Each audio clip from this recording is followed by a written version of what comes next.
Longtime local contractor will have new owners and a commitment from that new owner to keep the business and its workforce in Sioux City.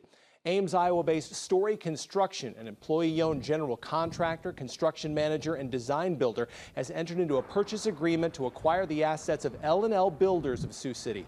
Story Construction will do business in Sioux City as L&L Builders.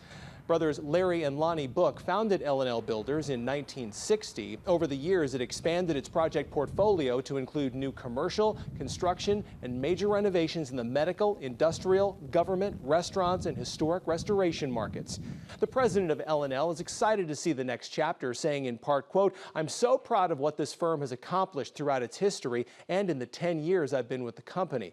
We're excited to see our people continue to thrive and grow in this next chapter under the leadership and support of Story Construction," end quote. Story Construction says the acquisition demonstrates its commitment to growth as an employee-owned company.